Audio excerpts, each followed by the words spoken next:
Under the harsh fluorescent glare of a November dawn in Bakersfield, California, Logan Pierce woke to the same nightmare that had haunted him for 15 years.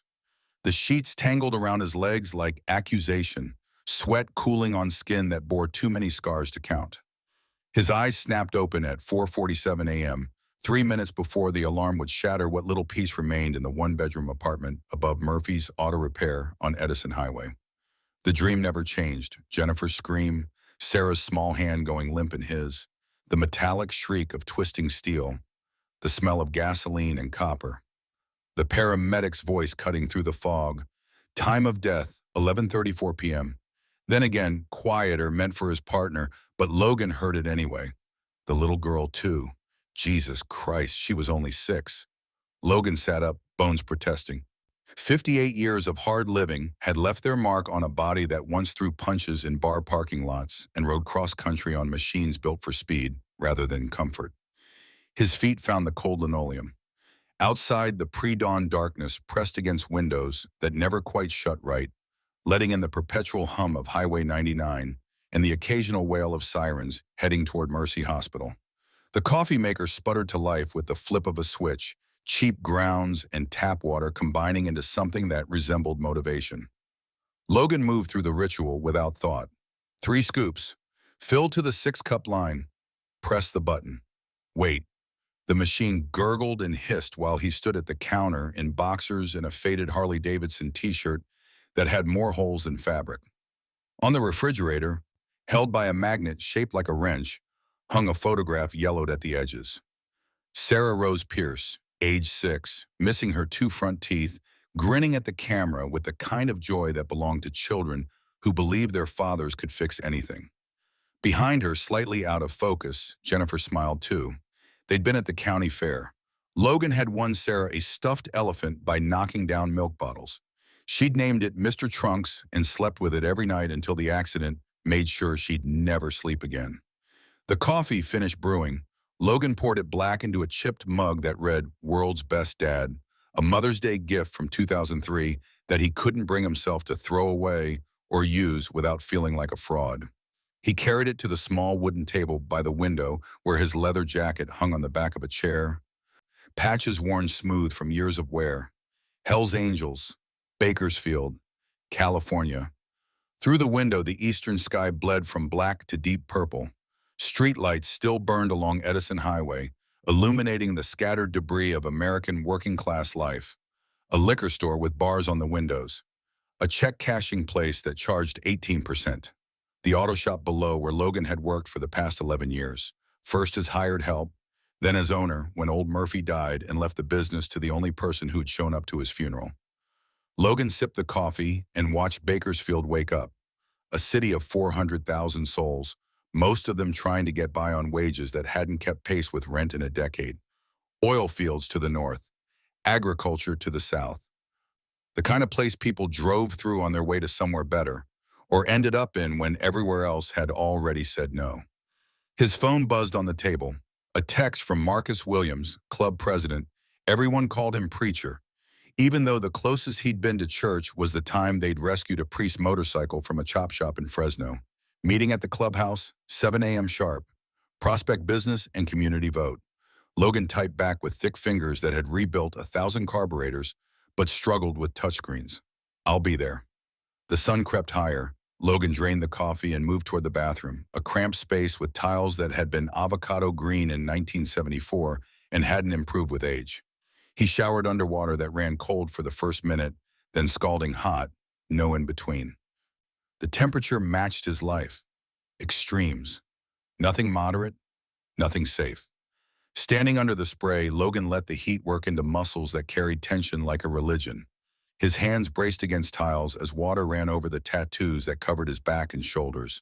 An eagle with spread wings, the words "in memory" across his shoulder blades. Dates beneath: Jennifer Marie Pierce, 1972-2004. Sarah Rose Pierce, 1998-2004. He'd gotten the ink 6 months after the accident, after the first stint in county lockup for the bar fight that sent a man to the hospital with a broken jaw. Logan had been drunk. The other guy had said something about watching where you're going, and Logan had heard it as watching your daughter die, and his fist had moved before his brain could stop it. The judge had given him 90 days and mandatory AA meetings. Preacher had been at one of those meetings, standing in the back with arms crossed, motorcycle boots leaving dirt marks on the church basement floor. After the session ended and everyone filed out to smoke cigarettes in the parking lot, Preacher had approached. "You got the look," he'd said, voice rough from 40 years of unfiltered camels. "The look of a man who's already died, but his body hasn't figured it out yet." Logan had stared at him. "What's it to you?"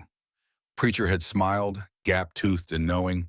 "Nothing, except I had that same look in '76 when I came back from Vietnam and found out my wife had taken the kids and disappeared. Spent 2 years trying to drink myself into the same grave as my buddies who didn't make it out of Da Nang." The words had hit different than the usual AA platitudes about higher powers and one day at a time.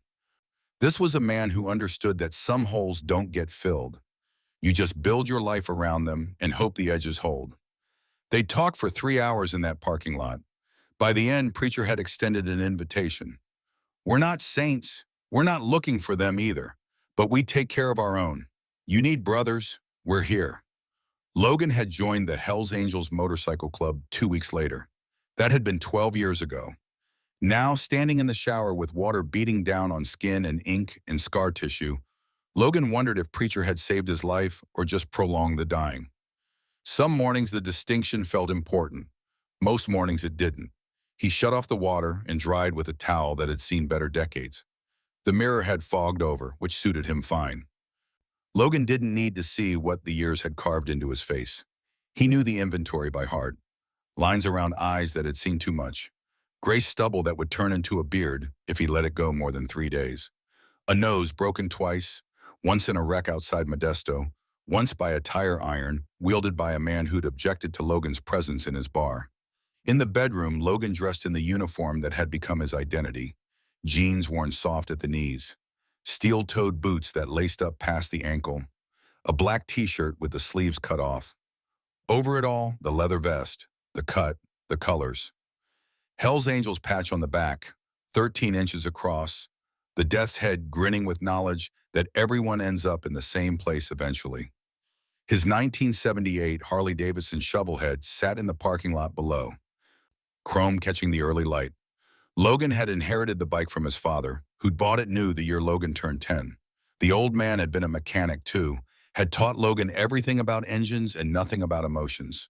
He died of a heart attack at 62, 3 years before Sarah was born, never meeting his only grandchild. Logan descended the exterior stairs, boots ringing on metal. The November air held the bite of winter coming down from the Sierra Nevada, cold enough that his breath plumed white. Across the street, a convenience store's neon sign flickered. Open 24 hours. A homeless man pushed a shopping cart filled with aluminum cans toward the recycling center 6 blocks east. The shovel head fired up on the second kick, engine rumbling with the deep-throated growl that had become synonymous with American rebellion. Logan let it warm up while he checked the oil and tightened the primary chain. Maintenance wasn't optional. Machines broke down when you neglected them. People did too, but at least machines you could fix. He swung a leg over the seat and rolled out onto Edison Highway, heading north toward the clubhouse on the outskirts of town. Traffic was light this early, mostly semi-trucks hauling agricultural products to distribution centers in Los Angeles. A few pickups carrying construction workers toward job sites that paid $12 an hour and demanded 60-hour weeks. The clubhouse sat on 2 acres of dirt lots surrounded by chain-link fence topped with barbed wire. A single-story building that had once been a warehouse for tractor parts, now converted into a bar, meeting room, and crash space for brothers who needed somewhere to sleep it off. Half a dozen motorcycles already lined up outside. Logan recognized them all. Preacher's '82 Electra Glide, Tommy Wrench's custom chopper, young Jake's new Softail that still had the dealer stickers on it. Inside, the air smelled like stale beer and motor oil. Preacher sat at the head of a long wooden table scarred with cigarette burns and carved initials.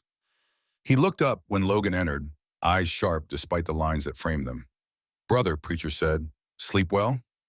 Logan crossed to the coffee pot on a card table against the wall, poured himself a cup from the pot that had been brewing since yesterday, same as always, Tommy Wrench, 55 years old, with 4 arms like steel cables and a beard down to his chest, sat 2 chairs down from Preacher.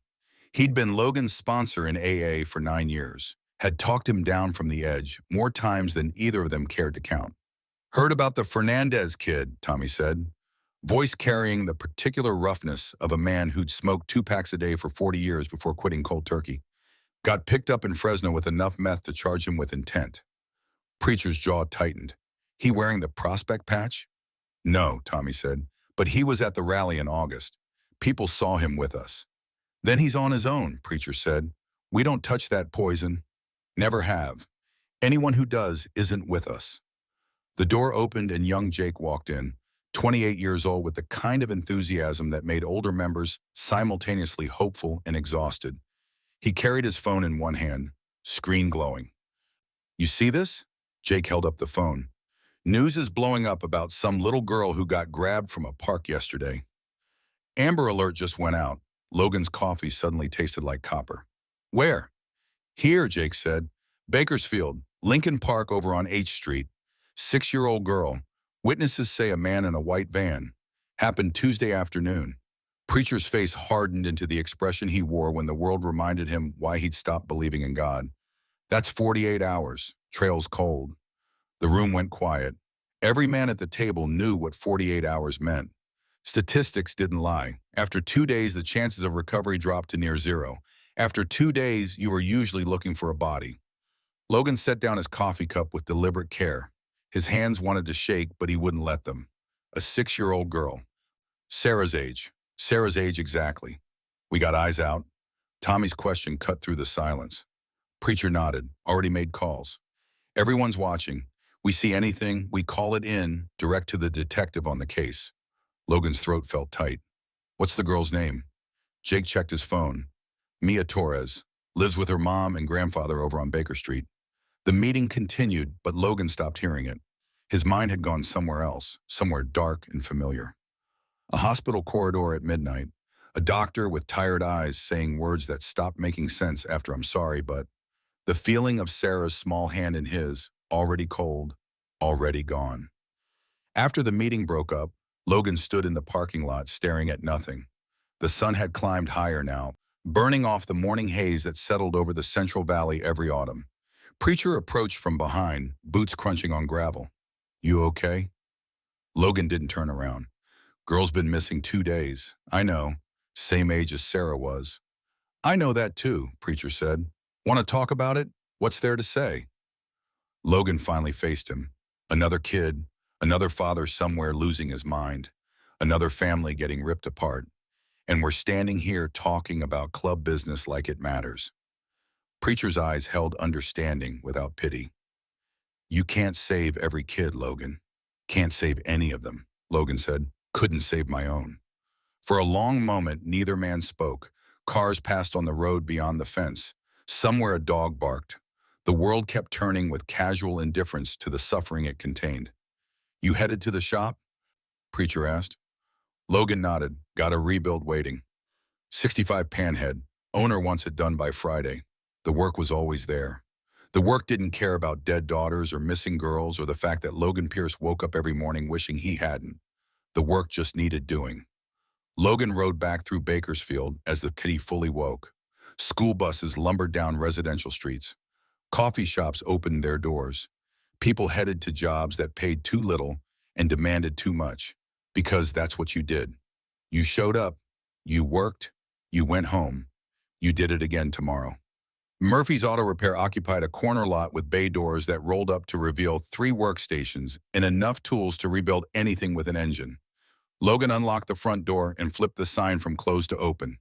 Inside, the familiar smell of grease and metal welcomed him like an old friend who never asked questions. The panhead sat on the lift, tank removed, engine partially disassembled. Logan had been working on it for 3 weeks, taking his time because the owner wasn't in a rush and because the meticulous work kept his mind occupied. Each part had to be cleaned, inspected, measured against specifications that didn't leave room for approximation. You either did it right or you started over. He was elbow deep in the crankcase when the bell over the door chimed. Logan looked up to see a young man, maybe 30, holding the hand of a small girl in a pink jacket. The girl couldn't have been more than 5. Help you? Logan straightened, wiping his hands on a rag that turned them from black to dark gray. The young man looked nervous, the way people often did when they walked into a shop run by a man with Hell's Angels patches on his walls. Yeah, my bike won't start. It's out front. I was wondering if you could take a look? Logan moved toward the door, the girl's eyes tracking him with the wariness children develop when adults have taught them to be careful. He followed the man outside to a Honda Shadow, 10 years old, showing wear. Won't turn over? Logan asked. Just clicks, the man said. Battery's new. I don't know what else it could be. Logan crouched down beside the bike, checking connections with practiced efficiency. The girl watched from a careful distance, half hidden behind her father's leg. Starter solenoid, Logan said after a minute. I can replace it. Take about an hour. The man's shoulders sagged with relief. How much? 150. Parts and labor. The relief vanished, replaced by the particular stress of someone calculating whether they could afford to fix what they couldn't afford to replace. The man glanced at his daughter, then back to Logan. Could you do it for 100? It's just, money's tight right now. Logan looked at the girl. She stared back with large brown eyes that reminded him of eyes he'd last seen closed forever. What's your name? He asked her. She pressed closer to her father. Emma. That's a pretty name, Logan said. Then to the man, 100's fine. Come back in an hour. The young father's gratitude poured out in a stream of thank yous that Logan cut short with a raised hand. Just take care of that little girl. Watch her close. Something in Logan's tone made the man go still. I do. I will. Logan watched them walk toward the coffee shop 2 doors down. The man's hand wrapped protectively around his daughter's. The sight carved something hollow in his chest. He'd held Sarah's hand like that. He'd believed he was keeping her safe. He'd been wrong. Back in the shop, Logan pulled the solenoid and drove to the parts store on Chester Avenue. The clerk, a kid barely old enough to buy cigarettes, found the part in the computer and rang it up. $42. Logan paid cash and drove back. The work took 50 minutes. Logan tested the starter 3 times to make sure it engaged cleanly. When the young father returned, Logan handed him the keys. All set? All set, Logan confirmed. The man pulled out his wallet, counted out 5 20s. Logan took 4 of them and pushed the 5th back. Buy your daughter something. Ice cream. Whatever. The man stared at the 20 like Logan had handed him a winning lottery ticket. Thank you. Seriously? Thank you. Logan didn't respond. The father and daughter left, the bike purring smoothly as they rode away. Through the bay door, Logan watched until they turned the corner and disappeared. Then he went back to the panhead, back to the work that didn't care, back to keeping his hands busy so his mind couldn't wander.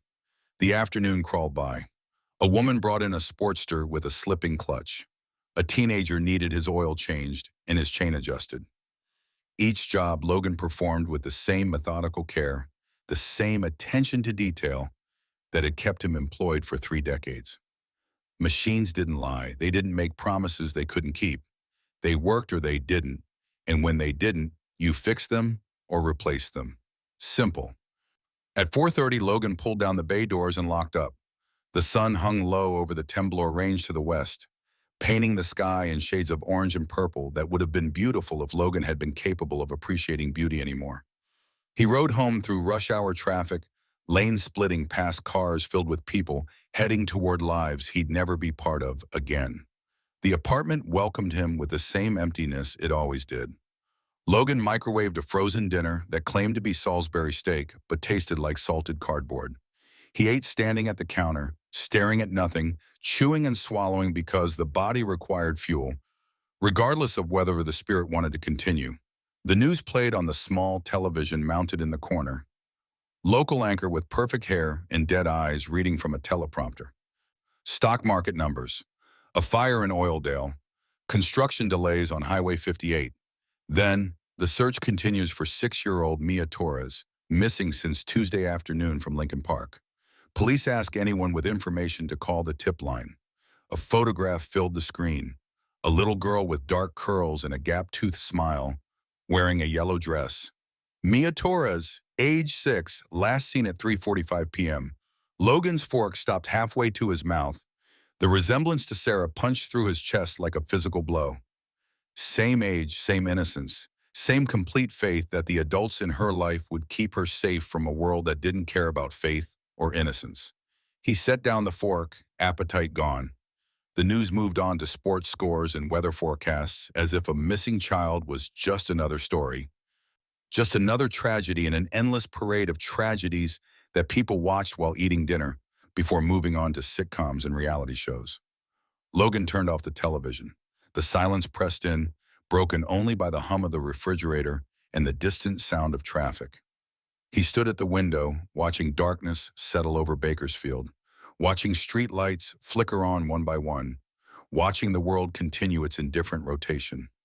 Somewhere in this city, a mother was losing her mind. A grandfather was blaming himself.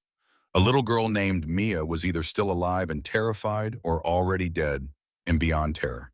And Logan Pierce, who'd spent 15 years trying to outrun his own failure to protect what mattered, stood in an empty apartment with no answers and no absolution. Sleep came late and reluctantly. When it did, the nightmare returned with cruel reliability. Jennifer's scream, Sarah's hand, the paramedic's voice, time of death. And now, woven into the familiar horror, a new image. A girl in a yellow dress reaching out, calling for help that never came. Logan woke Thursday morning to the same alarm, the same coffee, the same ritual that kept him moving forward because stopping meant thinking, and thinking meant remembering, and remembering meant feeling everything he'd spent 15 years trying to bury. The morning passed in mechanical routine. Open the shop, work on the panhead, replace a battery for an old woman whose grandson had moved to Sacramento and stopped calling. Adjust the valves on a Road King whose owner talked too much about politics and not enough about proper maintenance. At 11:30, Logan decided he needed groceries. The refrigerator held nothing but condiments and beer, neither of which qualified as nutrition even by his low standards. He closed the shop for lunch and rode to the Save Mart on Ming Avenue, a squat building with parking lot cracks, sprouting weeds, and shopping carts scattered like abandoned refugees. Inside, fluorescent lights hummed with the particular frequency that made everything look slightly sickly. Logan grabbed a basket and moved through the aisles with the efficiency of someone who'd long ago stopped caring about variety. Coffee, bread, eggs, frozen dinners, beer. The cereal aisle stretched before him, boxes bright with cartoon characters and promises of part of a complete breakfast. Logan reached for the cheapest option, some generic cornflakes that tasted like cardboard but filled the bowl. As his hand closed around the box, movement caught his peripheral vision. A man and a little girl, 30 feet away, moving toward the far end of the aisle. Logan's first thought was father and daughter, out for routine shopping. Nothing unusual.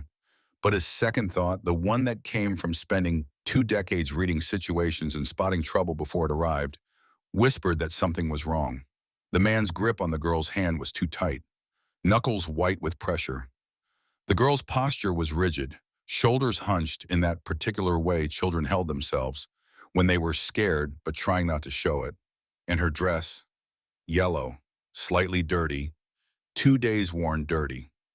Logan's heart rate kicked up. He set down the cereal box with deliberate care and moved closer, pretending to examine pasta sauce while watching them in his peripheral vision. The man was late 30s, average height, average build. The kind of face you'd forget 5 minutes after seeing it, but the tattoo on his left arm stood out. A snake coiled around the bicep, head positioned like it was about to strike. The girl looked up at the man, said something Logan couldn't hear. The man's response was sharp, brief. The girl flinched. Logan's internal alarm system, honed by years of navigating dangerous situations, started screaming.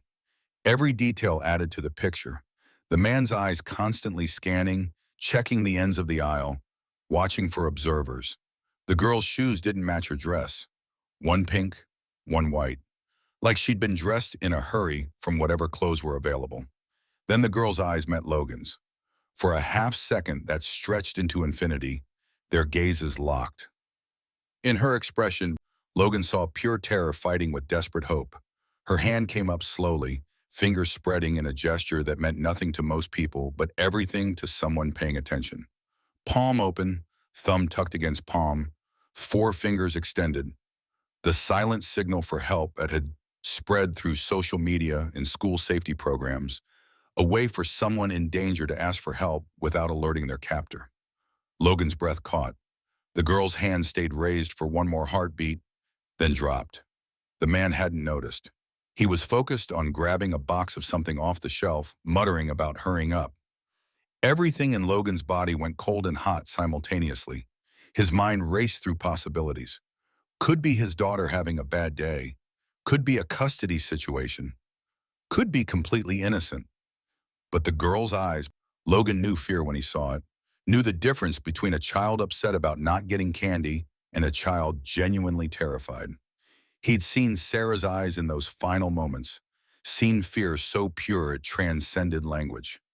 The man started moving toward the end of the aisle, pulling the girl with him, heading for the checkout, heading for the exit, heading for gone. Logan made his decision in the space between heartbeats. He set down his shopping basket and started walking. Every step felt like moving through concrete.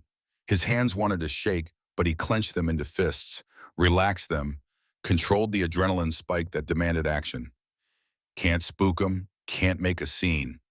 Get between him and the door, slow them down, figure out what's real.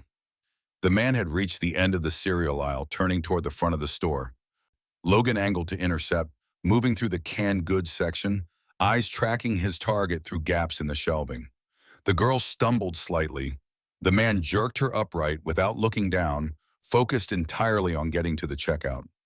Logan emerged from an aisle ahead of them, positioned himself to look like he was studying the magazine rack near the registers, hunting and fishing publications he had zero interest in.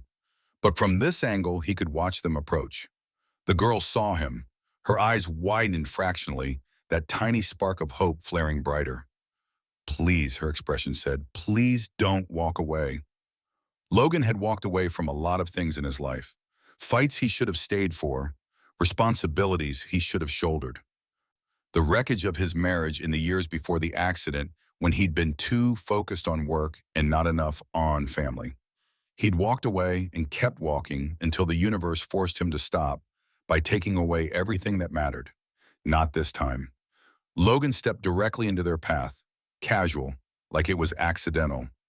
"Oh, excuse me," he said, voice friendly, unthreatening. The man pulled up short, irritation flashing across his face. "No problem," the man muttered, trying to step around. Logan shifted his weight, blocking without appearing to block. "Hey, do you know where they keep the motor oil? I swear they rearranged this whole store." The man's jaw tightened. "Don't know. Don't shop here usually."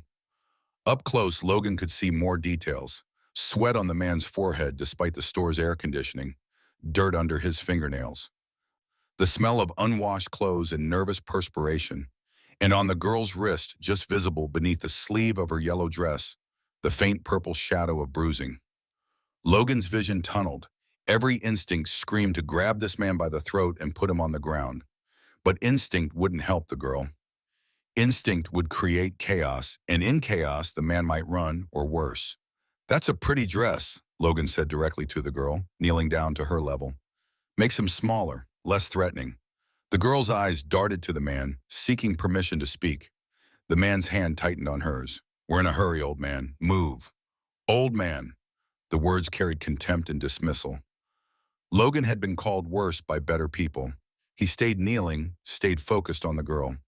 "What's your name, sweetheart?" The girl's mouth opened, closed. Her eyes filled with tears that she was trying desperately to hold back. "Her name's none of your business," the man said. "Now get out of the way or what?" Logan stood slowly, drawing himself to full height. The man was maybe 5'10". Logan had 3 inches and 40 pounds of muscle on him. "Or what exactly?" The man's face flushed. "Look, we don't want trouble. Just let us pass." "Funny thing," Logan said, "I don't want trouble either. But I'm curious, you were her father? Yes, really?" Logan let skepticism color his voice. "Because my daughter, when she was about this age, she loved talking to people. Couldn't shut her up. But your daughter here seems awfully quiet." "She's shy," the man said. "And it's none of your damn business anyway." Other shoppers were starting to notice. An elderly woman with a cart full of cat food stopped to watch. A store employee stocking shelves glanced over, sensing tension. Logan pulled out his phone, slow, deliberate, making sure the man saw every movement. "Tell you what," he said, "let's just call the manager over.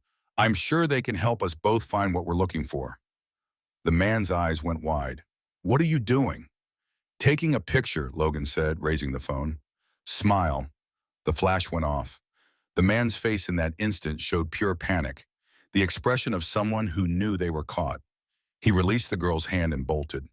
The sudden movement surprised everyone. The man crashed into a display of cereal boxes, sending them cascading onto the linoleum. He scrambled for the automatic doors, shoving past a woman pushing a stroller. Logan's first instinct was to chase, every muscle tense for pursuit. But the girl stood frozen, trembling, her hands still raised as if her father, if that's what he'd been, was still holding it. Logan dropped to one knee beside her. "Hey, sweetheart, you're okay. You're safe now." The girl stared at him with enormous eyes. Her whole body shook. Logan shrugged out of his leather vest, the Hells Angels patches prominent, and draped it around her shoulders. It swallowed her completely. "What's your name?" Logan asked again, voice gentle. "Mia," she whispered. The name hit Logan like a fist to the sternum. Mia Torres, missing since Tuesday, 48 hours ago, and here she was, alive, standing in a grocery store in a yellow dress, wrapped in a biker's leather vest.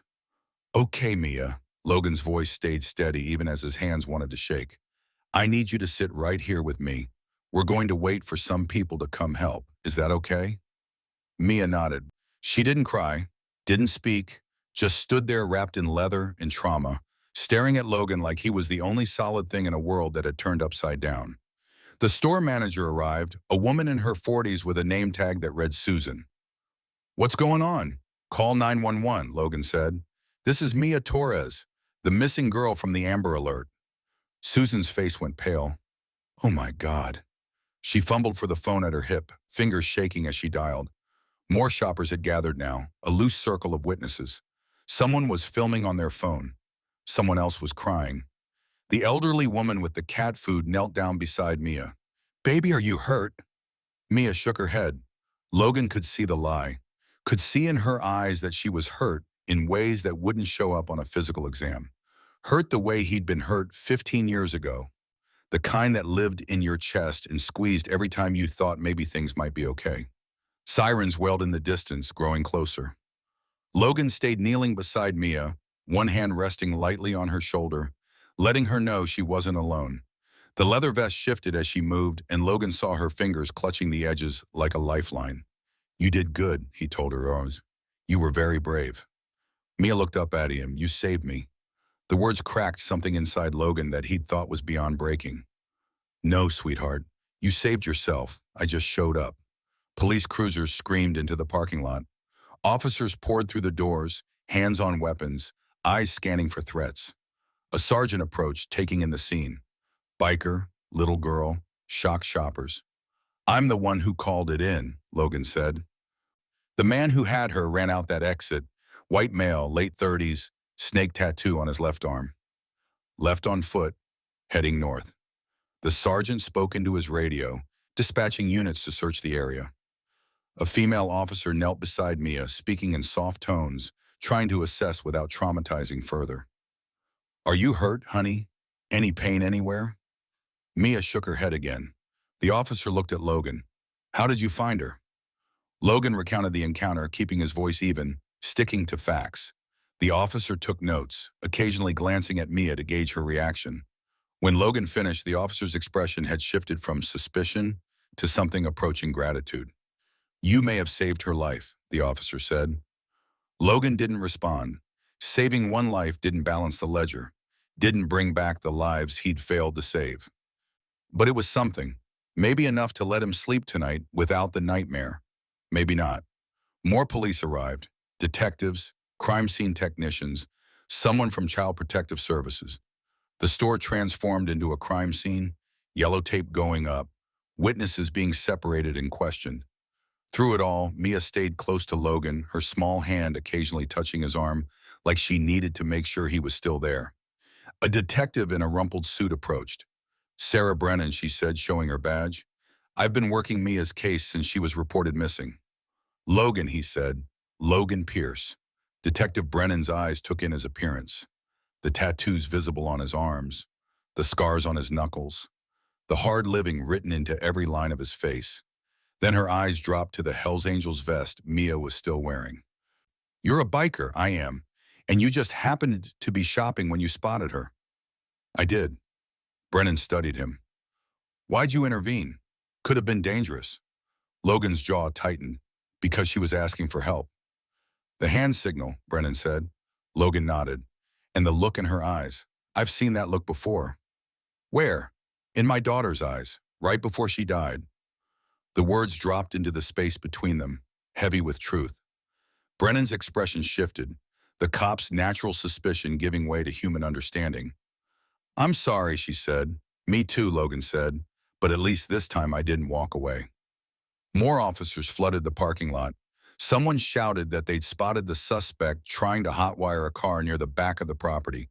Footsteps pounded. Radios crackled. The machinery of justice grinding into motion. Detective Brennan turned to coordinate the arrest. Logan stayed with Mia, who'd gone very quiet, very still. Shock settling in as adrenaline faded. You're going to be okay, Logan told her, not sure if he was lying or not. Your mom's coming. You're going to see your mom. Mia's eyes filled with tears. Mommy? Yeah, sweetheart. She's been looking for you. She never stopped looking. The automatic doors opened and a woman burst through. Mid-30s, dark hair wild, eyes red from crying. She saw Mia and a sound tore from her throat, something between a sob and a scream. Mia! The little girl turned and time seemed to stop.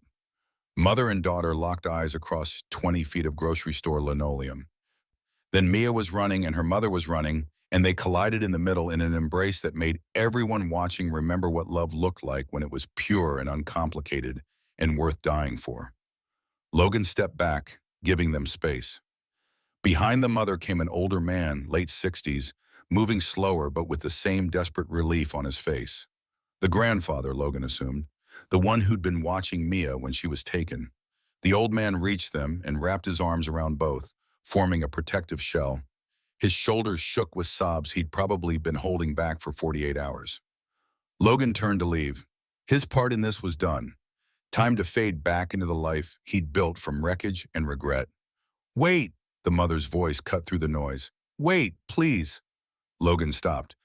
The woman disentangled herself from her daughter and walked toward him. Tears streamed down her face, but her eyes were clear, focused. You saved her. You saved my daughter. Logan shook his head. Anyone would have, but they didn't, the woman said. You did. Her voice broke. I don't know how to thank you. The old man joined them, one hand still holding Mia's. He extended his other hand to Logan. Thank you, he said. His grip was firm, calloused, the hand of a working man. Thank you for bringing her back. Logan couldn't speak. His throat had closed up. He nodded and turned again to leave. What's your name? The woman asked. Logan, I'm Elena Torres. This is my father, Carlos.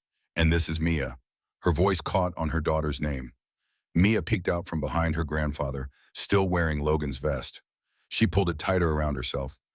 You can keep that, Logan managed. Looks better on you anyway. Mia smiled. It was the first smile Logan had seen on her face. Small, tentative, but genuine. Like maybe someday she'd remember this as the day a monster turned out to be human and a stranger turned out to care. The paramedics arrived to check Mia over. Detective Brennan returned to inform them that the suspect, Ray Devlin, had been apprehended and was in custody. Multiple charges, no bail, justice swift if not always satisfying.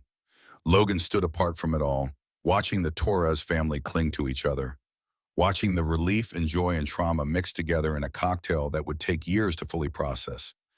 He knew that mixture, had been drowning in it for 15 years. Mr. Pierce? Logan turned. Detective Brennan had approached quietly. We'll need a full statement. And you might have to testify when this goes to trial. Whatever you need, Logan said. Brennan studied him again. You did good today. Really good. Logan glanced at Mia, saw her laughing at something her mother said. saw life returning to a face that had been locked in terror. Did what needed doing, he said. Brennan handed him a business card. Call me tomorrow. We'll set up a time for the statement. Logan pocketed the card and walked toward the exit. Outside, the November afternoon had turned cool, clouds rolling in from the west. His shovel head sat where he'd left it, chrome dull under the overcast sky. He swung his leg over the seat and sat for a moment, hands on the handlebars, not starting the engine. His chest felt tight. His eyes burned. And for the first time in 15 years, the weight he carried felt fractionally lighter. Not gone, never gone, but lighter.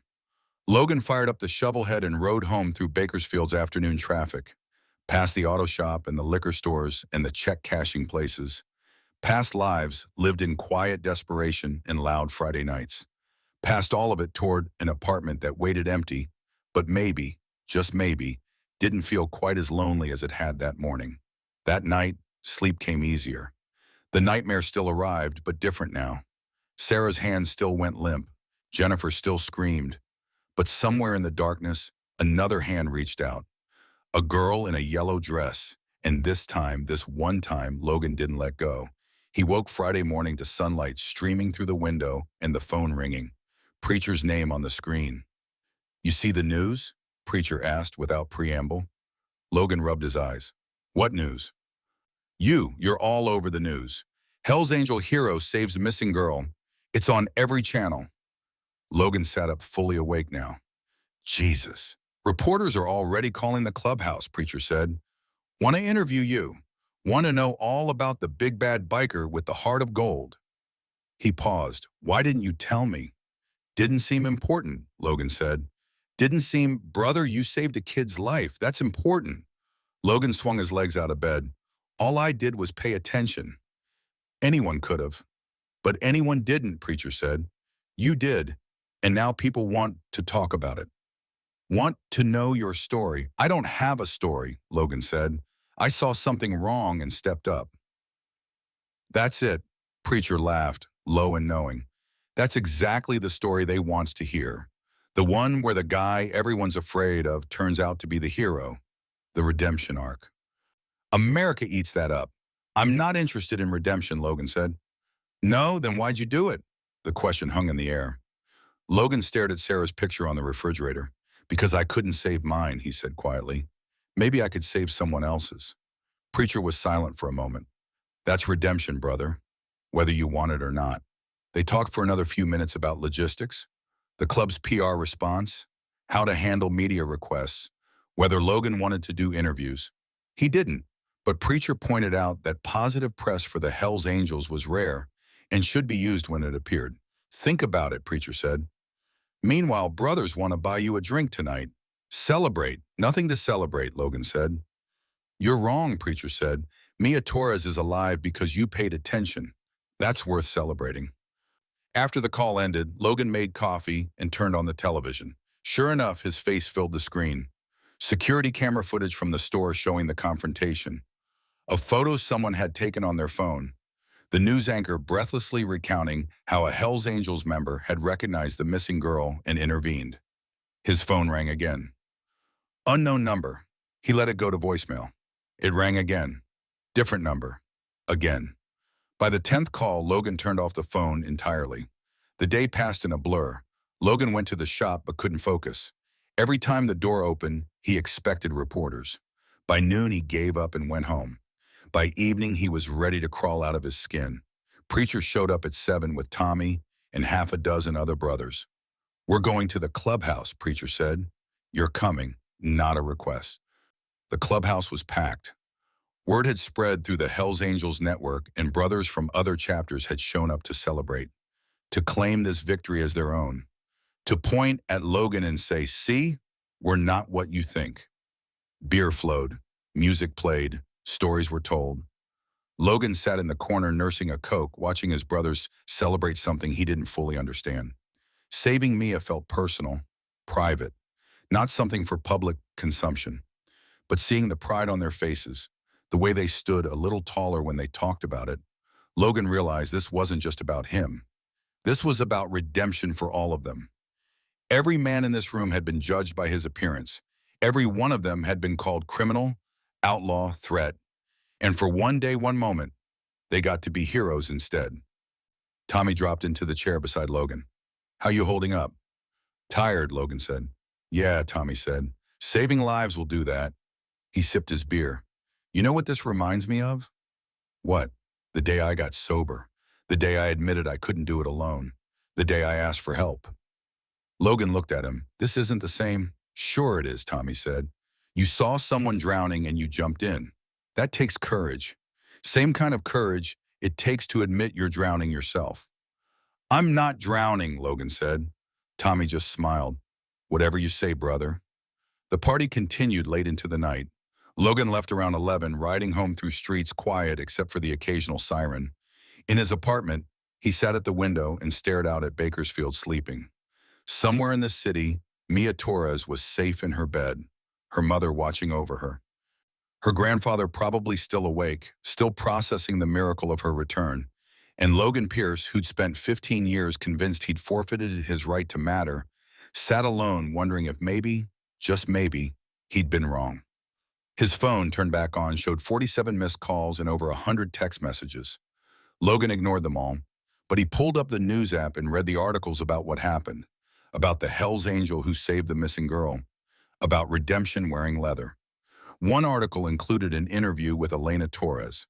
"My daughter is alive because this man paid attention," she said, "because he saw her fear and didn't look away. I can never repay that." Logan closed the app. Repayment wasn't the point.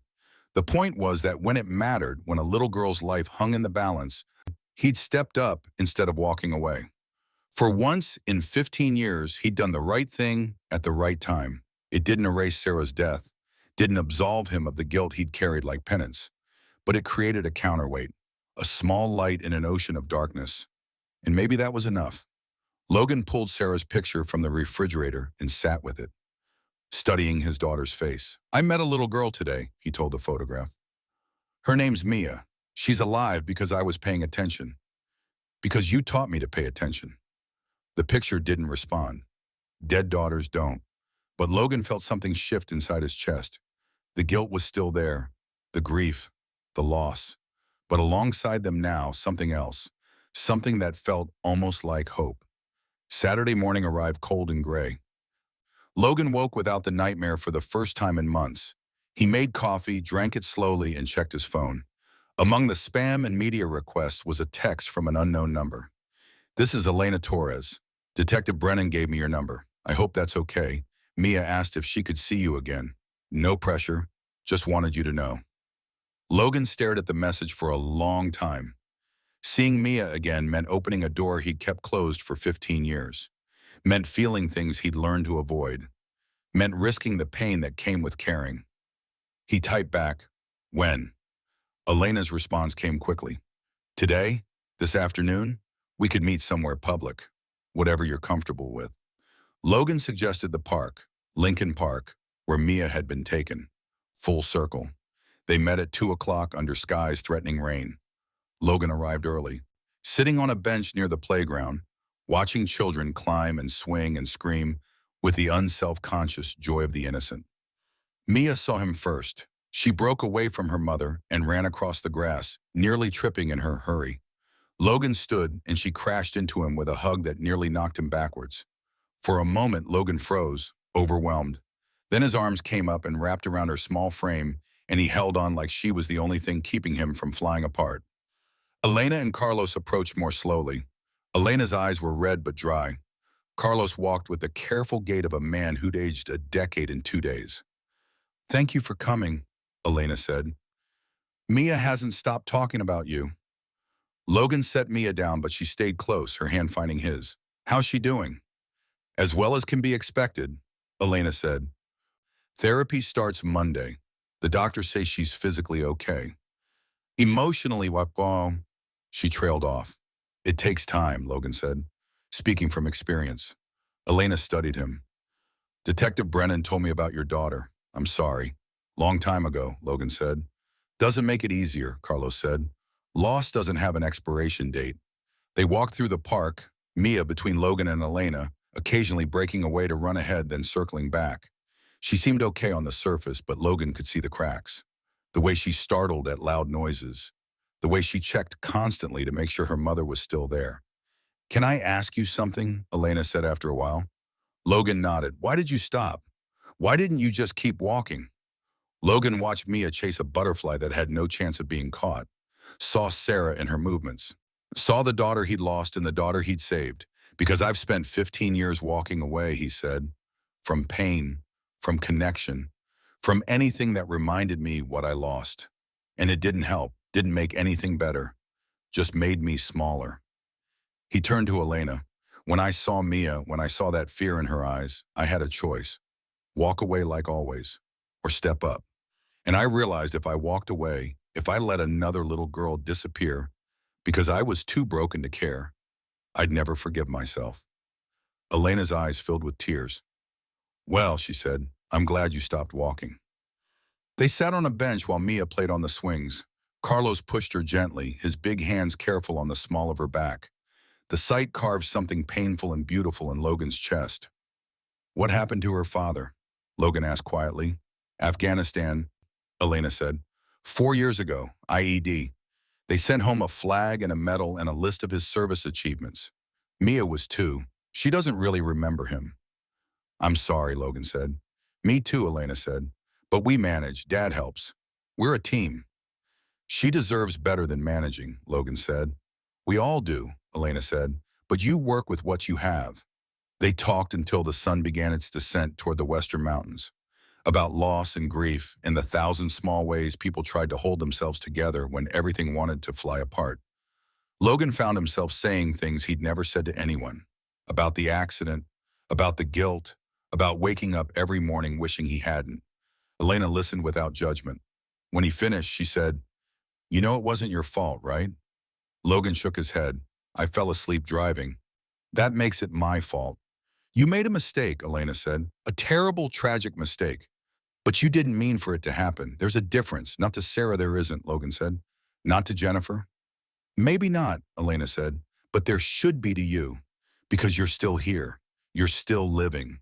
And you just proved that your life matters. That you still have good to do." Logan didn't respond. Couldn't. The words hit too close to thoughts he'd been trying to avoid for days. Mia ran over, breathless. "Mr. Logan, will you push me on the swing?" Logan stood. "Sure, sweetheart." He walked to the swing set and spent 20 minutes pushing Mia higher and higher while she squealed with delight.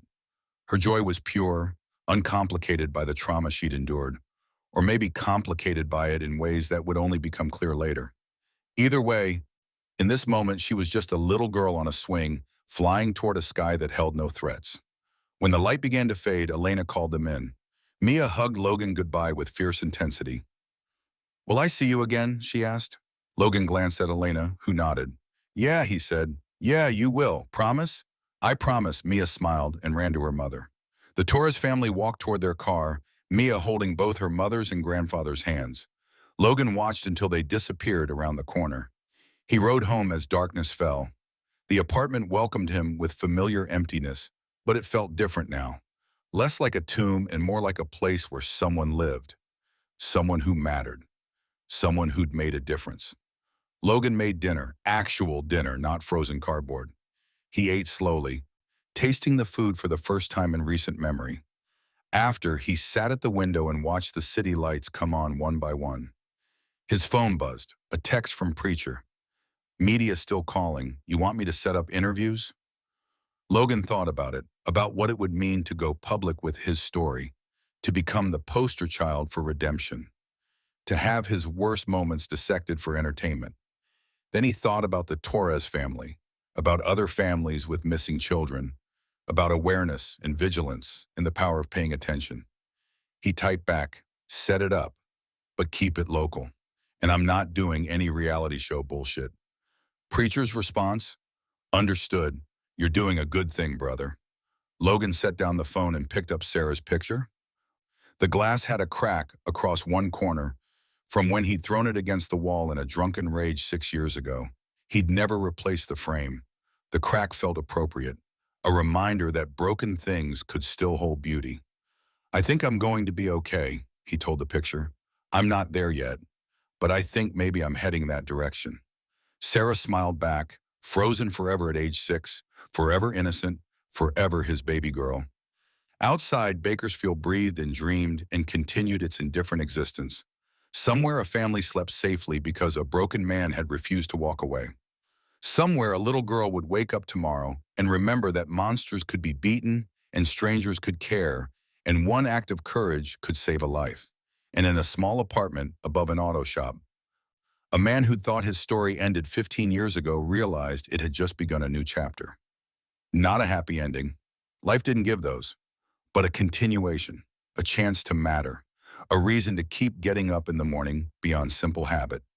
Logan Pierce, Hell's Angel, mechanic, father of a ghost, guardian angel to a girl in a yellow dress, sat in the darkness and felt something he hadn't felt in years.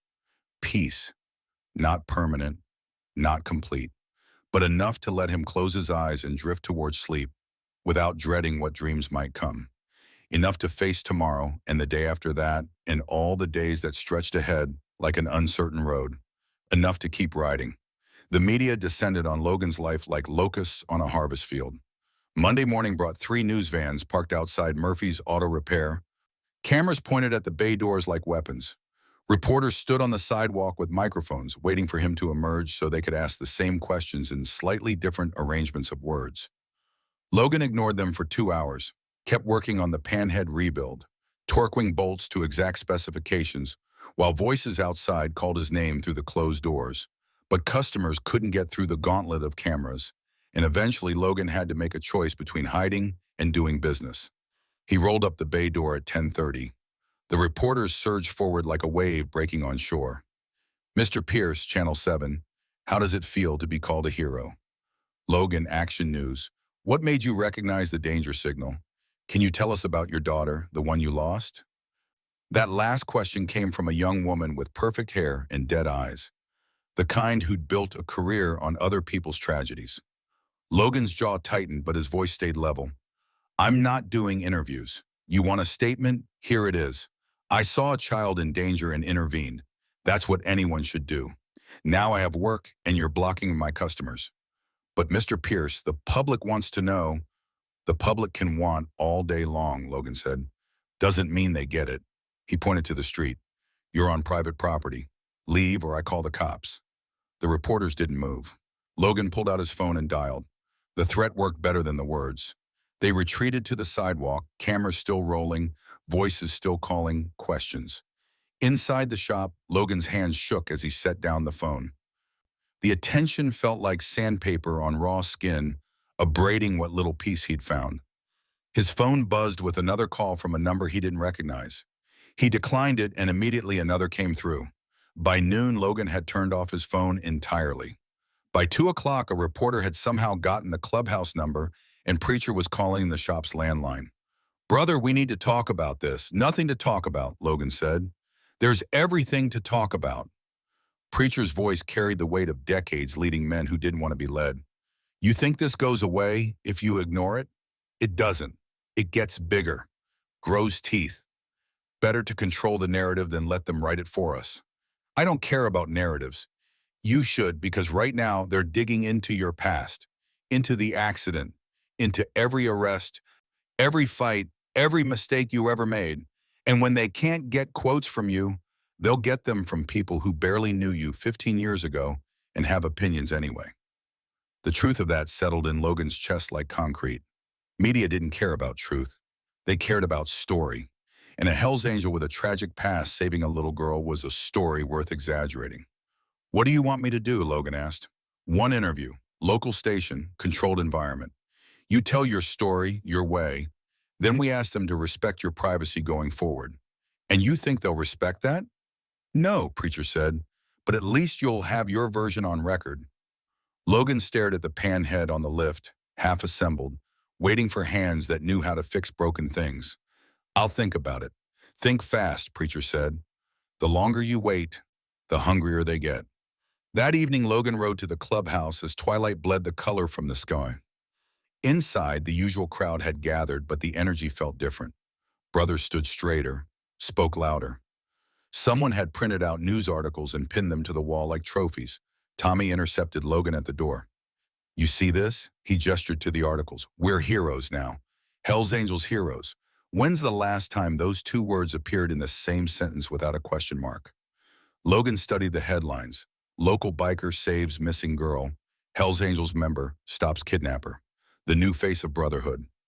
Each one accompanied by the security footage from the store, Logan's tattooed arms visible as he confronted Ray Devlin. Feels weird, Logan said. Feels right, Tommy countered. For once, people see us the way we see ourselves, not criminals, not thugs, men who look out for their communities.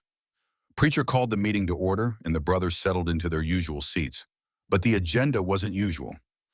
Instead of discussing runs and maintenance and who owed dues, Preacher stood at the head of the table and addressed what everyone was thinking.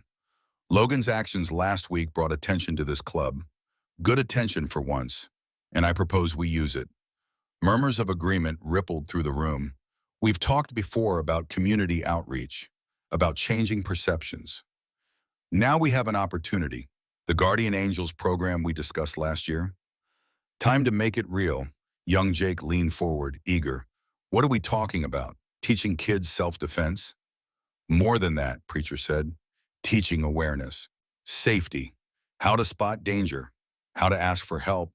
We partner with schools, community centers, show people that men like us care about protecting the vulnerable.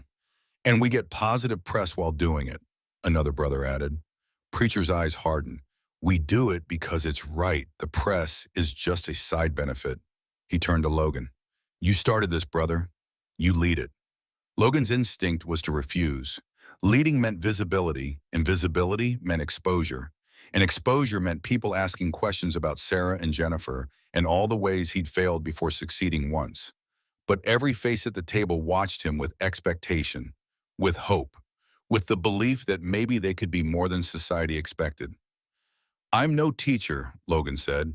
You just taught every person watching that news footage what courage looks like, Tommy said. That's teaching enough. The vote was unanimous. Logan Pierce would head the Guardian Angels initiative. The irony wasn't lost on anyone that a man who'd spent 15 years convinced he had nothing to offer was now being asked to lead. After the meeting, brothers clustered around Logan with congratulations and backslaps, and the particular rough affection men showed when they were proud but didn't have words for it. Someone bought him a Coke. Someone else offered whiskey. Logan took the Coke and stood at the bar watching his brothers celebrate a version of himself he wasn't sure existed. Preacher joined him.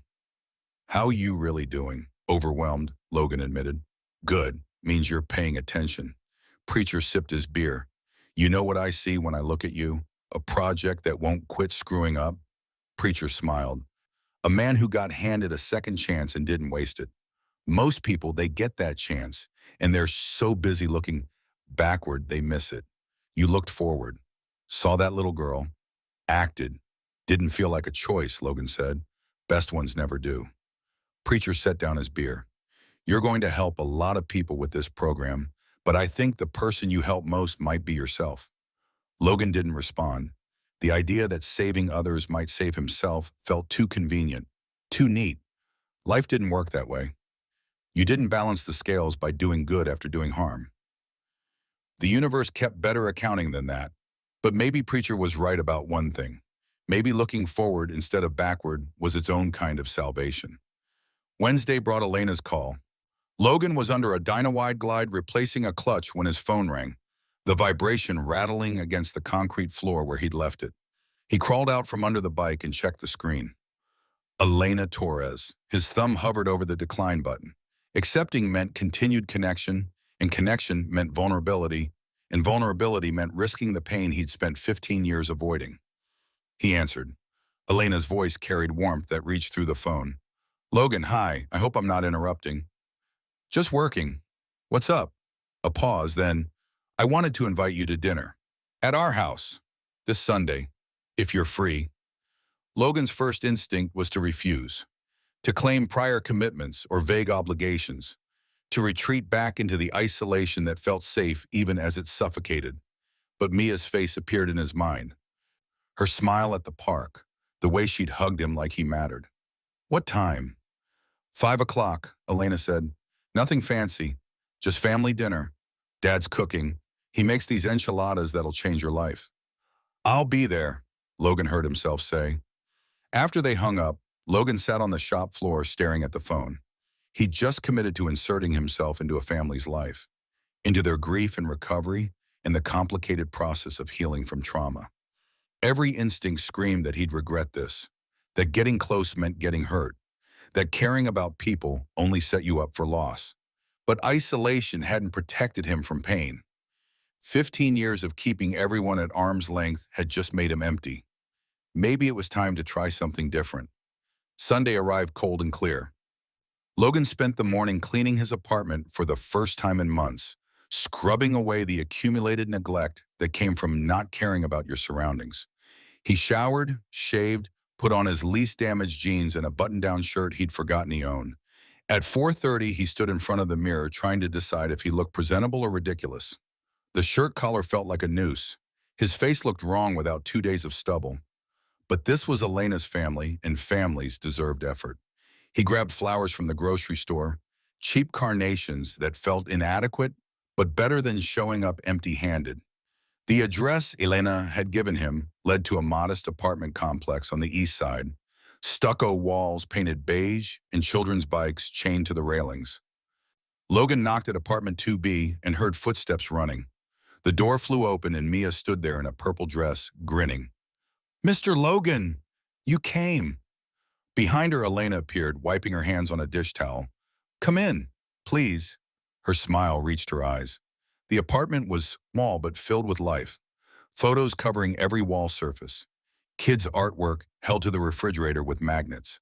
The smell of cooking meat and spices making Logan's mouth water, despite his nerves. Carlos emerged from the kitchen, apron tied around his thick waist. "Logan, good to see you again." His handshake was firm, calloused, the grip of a man who'd worked with his hands his entire life. "Brought these," Logan said, offering the flowers. They seemed sadder in his hand than they had at the store. Elena took them with genuine appreciation. "They're beautiful." "Thank you." She disappeared into the kitchen to find a vase. Mia grabbed Logan's hand. "Come see my room. I drew more pictures." Logan let himself be pulled down the narrow hallway to a small bedroom painted pink. Drawings covered every surface, angels and motorcycles and families holding hands. In the corner sat a shelf with stuffed animals arranged in careful rows. Mia pointed to a drawing taped to her mirror. "That's you. You're my guardian angel." The picture showed a figure with wings and a motorcycle, the proportions impossible but the intent clear. Logan's throat tightened. "It's perfect, sweetheart." They returned to find the table set, plates arranged around a center filled with serving dishes. Enchiladas, rice, beans, fresh tortillas wrapped in a towel. Carlos had been cooking all day. "Sit, sit," Carlos commanded. "Food's getting cold." They settled around the table, Logan between Mia and Carlos. Elena said grace in Spanish and English, thanking God for family and safety and second chances. Logan bowed his head and felt like an imposter in this sacred space. But when the food was passed and plates filled and conversations started flowing, something shifted. Carlos asked about motorcycles and Logan found himself explaining the difference between shovelheads and Evos. Elena asked about the shop and Logan described the satisfaction of taking something broken and making it whole. Mia mostly stayed quiet, occasionally touching Logan's arm like she needed to confirm he was real. The food tasted like home should taste, like care transformed into sustenance. Logan had forgotten that food could be more than fuel, that meals could be communion. After dinner, Carlos insisted on showing Logan his workshop in the garage. Power tools hung on pegboards with the precision of a man who respected his equipment. An old Schwinn bicycle frame sat on a workbench, partially restored. "Been working on this for my granddaughter," Carlos said, "for when she's ready to ride without training wheels." Logan ran his hand over the frame. "Good bones, just need some love." "Like most things," Carlos said. He pulled 2 folding chairs from the corner and gestured for Logan to sit. They sat in comfortable silence for a moment, 2 men who understood that sometimes words weren't necessary. "Elena told me about your daughter," Carlos said finally. "I'm sorry." Logan stared at the bicycle frame. "Thank you, I lost my son, Mia's father, 4 years now." Carlos's voice carried the particular roughness of grief that never fully smoothed. "He was a good man. good father, good soldier, died for people who will never know his name. I'm sorry, Logan said. We carry them, don't we? Carlos met Logan's eyes. The ones we've lost, carry them like stones in our pockets. Gets heavy over the years. Logan nodded. Yeah, it does. You ever put them down? No, Logan said, but maybe I'm learning to carry them different. Not as weight, as, he searched for words, as a reason to keep walking. Carlos smiled, sad but knowing. That's all we can do. Keep walking. Keep showing up. Keep trying to be worthy of the time we're given. They sat in the garage until Elena called them back inside for dessert. Flan with caramel sauce that tasted like heaven had learned to cook. Mia curled up next to Logan on the couch, her small body warm against his side. This felt dangerous. This warmth, this belonging, this sense that maybe he could be part of something beyond his own grief. Dangerous because it meant having something to lose again. But Logan had spent 15 years protecting himself from loss, and the only thing he'd accomplished was making himself smaller. Maybe it was time to risk being larger. He left at 9, Mia hugging him goodbye with fierce intensity. Elena walked him to his bike. Thank you for coming, she said. It means more than you know, to all of us. Thank you for inviting me, Logan said. Your family? He stopped, not sure how to finish. They like you, Elena said. Dad doesn't trust easy, but he trusts you. Why? Because you brought Mia home, and because he recognizes a kindred spirit. Two old warriors still fighting. I'm no warrior, Logan said. You fought for my daughter when you didn't have to, Elena said. That makes you a warrior in my book. She touched his arm, brief but warm. Come back soon, please. Logan rode home through Bakersfield's quiet streets, the Torres family's laughter still echoing in his ears. In his apartment, the silence felt less oppressive, the walls less confining. On his phone, a text from Preacher. Media interview scheduled for Friday, 3 p.m. at the station. You good with that? Logan typed back, yeah, I'm good. Another text, this one from Elena. Mia wants to know if you will come to her soccer game next Saturday. No pressure. Logan smiled. Couldn't remember the last time he'd smiled at a text message. Tell her I'll be there. He set down the phone and looked at Sarah's picture. The crack in the glass caught the lamplight. I think I'm making friends, he told the photograph. Real friends, the kind you let in. Sarah smiled her frozen smile, forever 6, forever his. I think you'd like them, Logan said. I think you'd want me to be happy. So I'm trying. I'm really trying. Outside, Bakersfield breathed and dreamed. Inside, a man who'd been dead for 15 years took another step toward living. Friday afternoon found Logan sitting in a plastic chair at Channel 7's studio, makeup caked on his face to prevent shine under the lights. The young makeup artist had worked silently, her hands quick and professional, carefully avoiding eye contact with the tattooed biker in her chair. The interviewer was Lisa Chen, mid-40s, with the practiced warmth of someone who'd perfected sympathy without actually feeling it. She sat across from Logan reviewing her notes while a production assistant clipped a microphone to his collar. Just be yourself, she said without looking up. Tell your story. America loves redemption. This isn't redemption, Logan said. Just did what needed doing. Chen finally met his eyes. Mr. Pierce, you're a Hell's Angel who saved a kidnapped child. That's redemption, whether you call it that or not. The cameras went live. Chen's face transformed into professional concern, her voice dropping into the cadence reserved for serious topics. Today we're joined by Logan Pierce, the Bakersfield man whose quick thinking saved 6-year-old Mia Torres from her abductor.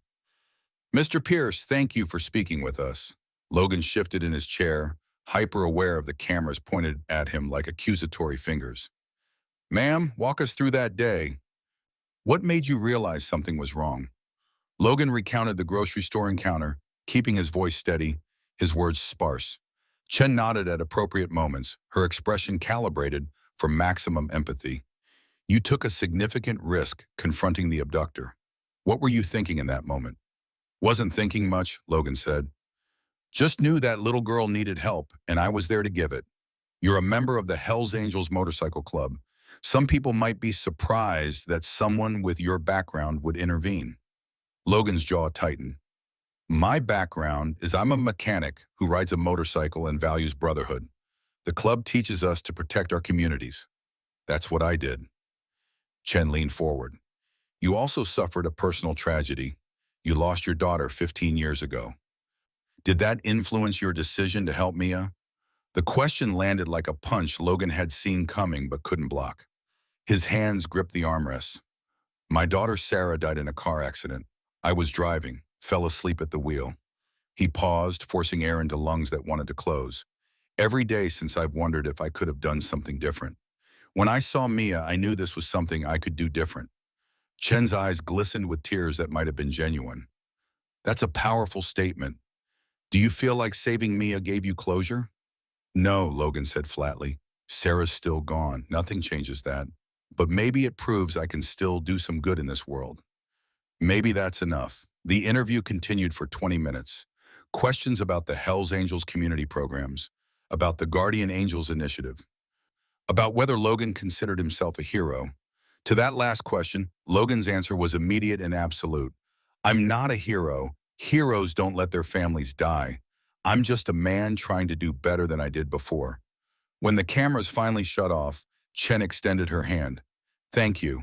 This will air tonight at 6. Logan stood, pulling off the microphone. Just tell the truth. That's all I ask. The truth doesn't always make good television, Chen said. But I'll do my best. Logan left the station feeling scraped raw. Preacher waited outside, leaning against his electric glide. How'd it go? Like being skinned alive, Logan said. Good, Preacher said. Means you were honest. Honest hurts. They rode back to the clubhouse where brothers had gathered to watch the interview live. Logan endured the experience of seeing himself on television, hearing his own words played back, watching his face contort with barely controlled emotion when Chen asked about Sarah. When it ended, silence filled the clubhouse. Then Tommy stood and started clapping. Others joined until the room thundered with applause. Logan felt heat rise in his face. It was just an interview. It was the truth, Preacher said. And the truth matters.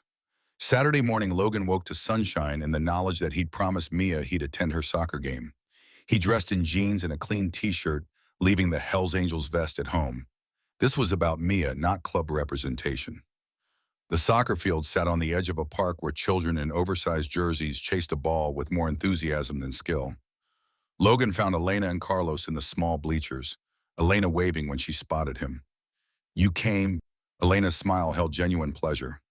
Said I would, Logan replied, settling onto the aluminum bench that protested his weight. Carlos handed him a paper cup of coffee.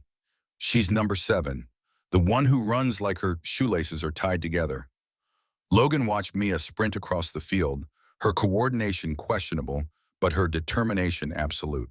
When she spotted him in the stands, her face lit up, and she waved so enthusiastically she tripped over the ball. She's been talking about you all week, Elena said. Told everyone at school her guardian angel was coming to watch. The game was chaotic, 6-year-olds swarming the ball like bees around a hive. Mia played with abandon, falling frequently, getting back up with grass stains on her knees and joy on her face. During halftime, she ran to the bleachers for water. Did you see? I almost scored. You were amazing, Logan said. Mia's smile could have powered the city. Will you come to all my games? Logan glanced at Elena, who nodded permission. Yeah, sweetheart, I'll come. After the game, a tie that both teams celebrated like victory, the Torres family invited Logan to lunch. They drove to a taqueria where the food came wrapped in foil and tasted like authenticity. Carlos and Logan talked about motorcycles and carpentry, while Elena and Mia planned Mia's upcoming birthday party. Sitting in that cramped booth with sauce dripping down his fingers and Mia chattering beside him, Logan felt something he hadn't felt in 15 years. He felt like part of the family. The feeling terrified and comforted him in equal measure. Months passed with gathering momentum. Logan's interview aired nationally, picked up by morning shows and news aggregators. The Hells Angels Guardian Angels program, launched with Logan reluctantly at the helm, teaching children at community centers how to recognize danger and ask for help. The first session was a disaster. Logan stood in front of 20 kids at the Boys and Girls Club, sweat soaking through his shirt, words tangling in his throat. But Mia was there, sitting in the front row, watching him with absolute faith. For her, he pushed through the terror of public speaking. for her and for all the other children who needed to know that monsters could be beaten and help could come from unexpected sources. By the third session, Logan had found his rhythm.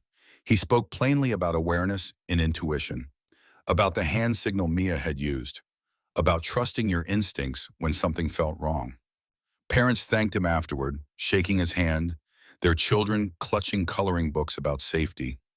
One mother, tears streaming, told Logan her son had been approached by a stranger the week before and remembered to run to the nearest adult. "You saved my baby," she said. "You saved him without even being there."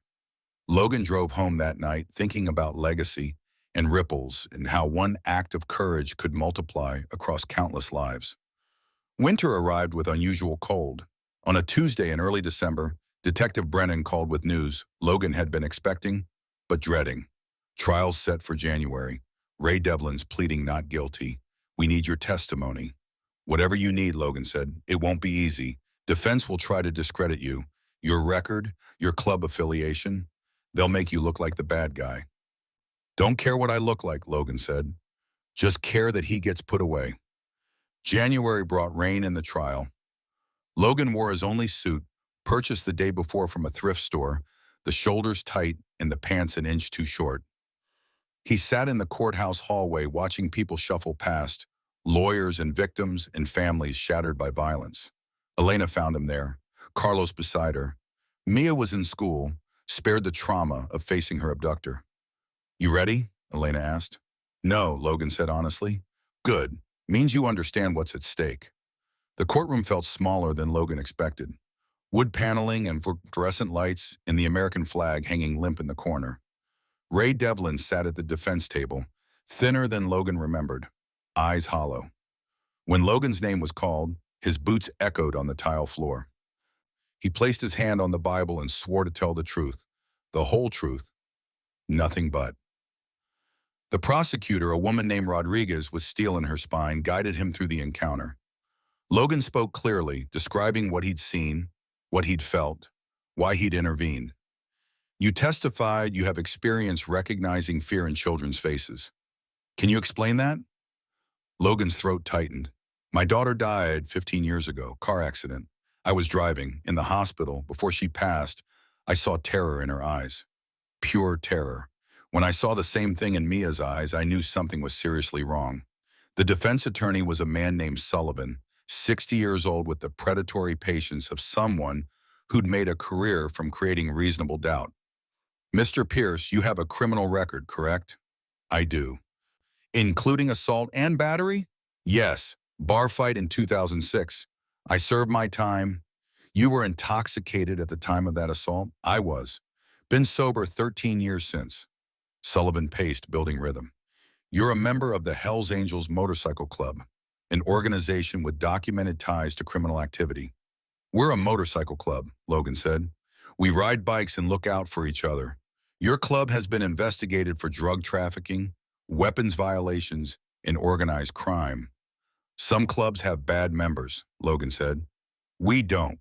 We have rules. We follow them." Sullivan turned to the jury. "So you're telling us we should trust your judgment? The judgment of an ex-convict biker with a history of violence?" Logan met his eyes. "You don't have to trust my judgment. Trust the security footage. Trust Mia's testimony. Trust the fact that Ray Devlin ran when I took his picture. But you initiated the confrontation based solely on a feeling." "Based on observation and experience," Logan said. "Based on a child's obvious fear and a man's suspicious behavior." Sullivan pressed harder, trying to shake Logan's testimony, to create doubt about his motives and credibility. But Logan held firm, his answers consistent, his voice steady. When Rodriguez cross-examined after Sullivan's attack, she asked one final question. "Mr. Pierce, why did you risk yourself for a child you didn't know?" Logan looked at the jury, every face watching, judging, deciding. "Because I'd already failed one little girl. Wasn't going to fail another." The silence that followed held weight. Sullivan objected, emotional appeal, but the damage was done. Logan stepped down and returned to the gallery. Elena reached for his hand, and he let her take it. The trial lasted 3 days. Witnesses testified to Mia's abduction. Forensic evidence placed her in Devlin's possession. Mia herself took the stand, her small voice describing 2 days of terror in a hunting cabin. The jury deliberated 4 hours. When they returned, the forewoman stood with the verdict sheet trembling in her hand. Guilty on all counts. Elena sobbed into Carlos's shoulder. Logan sat motionless, watching Ray Devlin's face crumble as reality set in. 25 years minimum. Justice served, if not satisfaction, guaranteed. Outside the courthouse, media swarmed. Logan pushed through them toward his bike, but Elena called his name and he stopped. She crossed the distance between them and pulled him into a hug that smelled like hope and gratitude in the complicated mess of human connection. "Thank you," she whispered, "for everything." Logan's arms came up, held her briefly, then released. "Just glad it's over." "It's not over," Elena said. "It's just beginning. For all of us." Spring arrived with wildflowers, painting the foothills purple and gold. Logan's life had settled into new patterns. Tuesday nights teaching safety classes.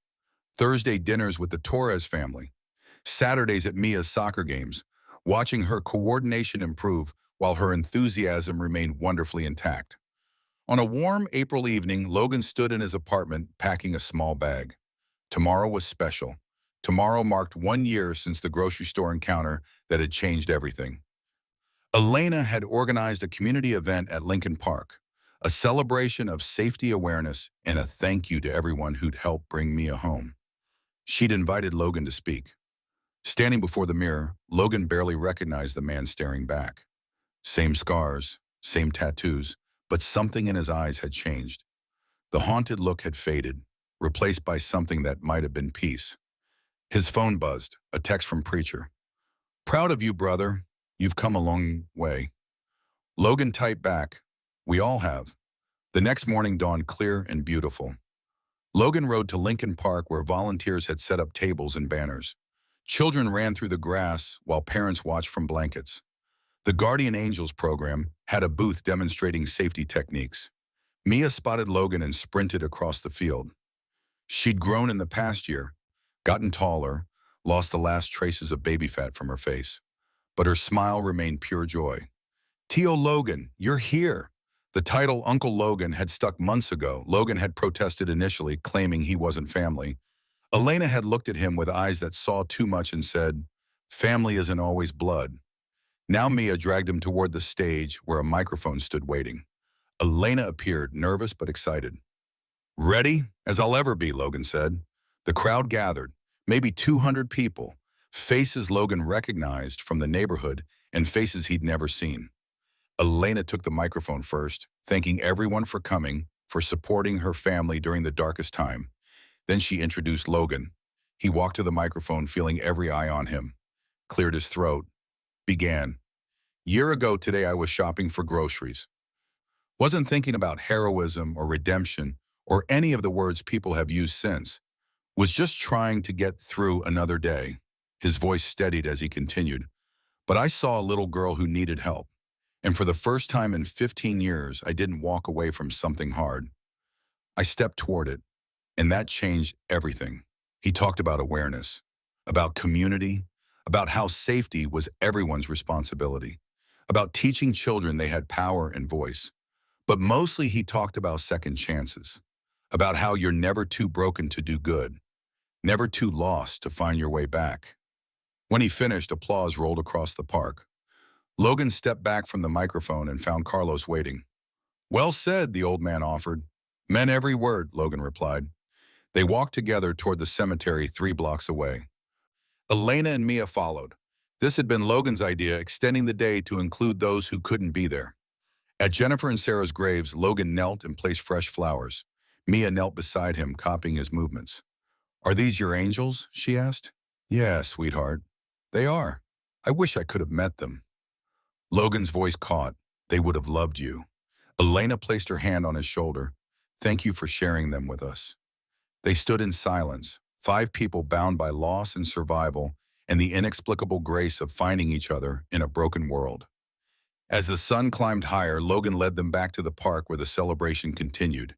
He spent the afternoon teaching children hand signals and watching families reconnect, watching community knit itself tighter through shared purpose. Evening arrived with golden light slanting across the valley. The crowd thinned. Volunteers packed up tables and banners. Mia fell asleep on a blanket, exhausted from running. Logan sat beside her, keeping watch while Elena and Carlos gathered their things. The little girl's breathing was steady, peaceful. No nightmares chased her in daylight anymore. "Ready to go?" Elena asked. Logan looked at the sleeping child, at the park where terror had struck and been overcome, at the community that had rallied around a single family's tragedy. "Yeah," he said, "I'm ready." But instead of going home, Logan rode into the desert as sunset painted the sky in shades of fire. He stopped on a ridge overlooking Bakersfield, the city spreading below like scattered diamonds. Pulled out his phone and dialed Preacher. "You good, brother?" "I'm good," Logan said. "Really good. Glad to hear it. You coming to the meeting tomorrow?" "Wouldn't miss it." After hanging up, Logan sat on his bike watching darkness claim the valley.